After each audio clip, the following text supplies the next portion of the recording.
চরমপত্র 25-এর আরেকটি পর্বে সবাইকে সাদর আমন্ত্রণ। আশা করি সবাই ভালো আছেন। বাংলাদেশ কেমন আছে এটাই সবার প্রশ্ন। আসলে কি বাংলাদেশ সত্যি ভালো আছে, নাকি তলিয়ে যাচ্ছে অন্ধকারের দিকে? চারিদিকে যা শোনা যাচ্ছে তাতে মনে হচ্ছে বাংলাদেশ ভালো নেই। অবৈধ অনির্বাচিত ফ্যাসিস্ট সরকার যেভাবে চেপে বসেছে, তারা সহসা বাংলাদেশ ছেড়ে যাবে না। তাদের প্রভুদের কথায় ক্ষমতায় এসেছে, দখল করেছে এবং সেইভাবেই দেশকে চালাচ্ছে। একটি অকার্যকর রাষ্ট্রের দিকে বাংলাদেশ এগিয়ে যাচ্ছে। নির্বাচন ফেব্রুয়ারিতে, আপনাদের কি মনে হয় হবে? আমার তো মনে হয় হচ্ছে না। এই অবৈধ সরকার, যার শিরোমণি ভীষণ ধূর্ত, তিনি বলছেন ডিসেম্বরের মধ্যে সব ব্যবস্থা করতে, তারপরে দেখবেন হবে কিনা। এখন যা টালমাটাল অবস্থা, আসলে দেশ চালাচ্ছে কে?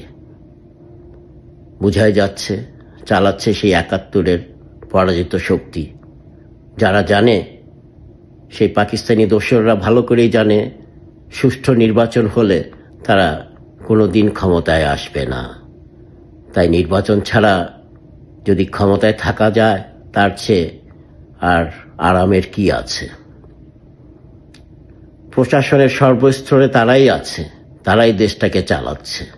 তাই নির্বাচনের কি দরকার? তাই নির্বাচন হচ্ছে না, তারা হতেও দিবে না। তারা একদিকে আওয়ামী লীগকে নিষিদ্ধ করেছে, আরেকদিকে বিএনপিকেও নির্বাচনের বাইরে রাখার সব বন্দোবস্ত করা হচ্ছে। আওয়ামী লীগ বিএনপি না থাকলে তাদের তো সুবিধা, কেননা তারা 10% জনসমর্থন নিয়ে কোনো দিন নির্বাচনে জিতবে না, তারা ভালো করেই জানে। তাই সংগ্রামী সাথীরা, আমাদের আজ ঐক্যবদ্ধ হয়ে 71-এর চেতনায় সংগ্রামে ঝাঁপিয়ে পড়তে হবে, যার যার অবস্থান থেকে।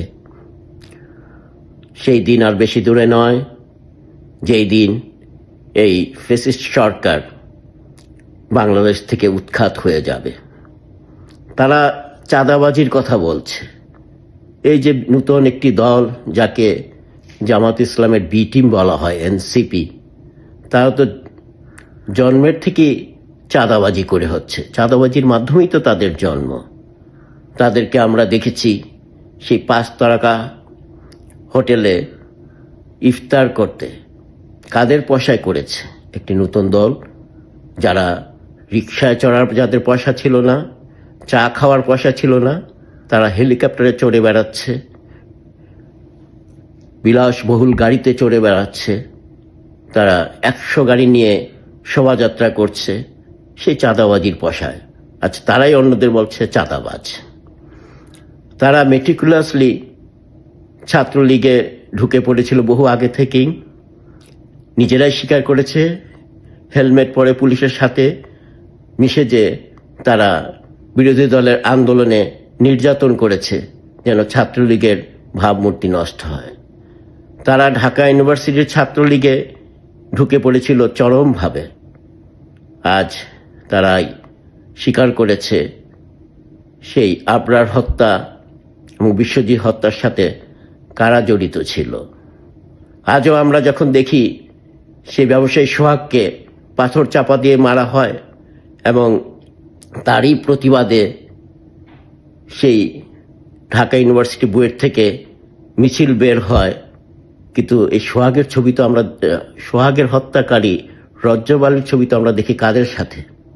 সেই সমন্বয়কদের সাথে তার ছবি দেখা পাচ্ছে, শোভা পাচ্ছে।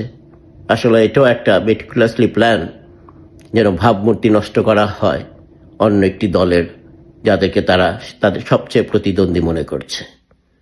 তাই বাংলার মানুষকে, বিশেষ করে তরুণ সমাজকে বুঝতে হবে তাদের সাধারণ জ্ঞান দিয়ে কারা তাদেরকে ব্যবহার করেছে, কারা তাদেরকে ন্যারেটিভ বের মাধ্যমে বিভ্রান্ত করছে, আগেও করেছিল।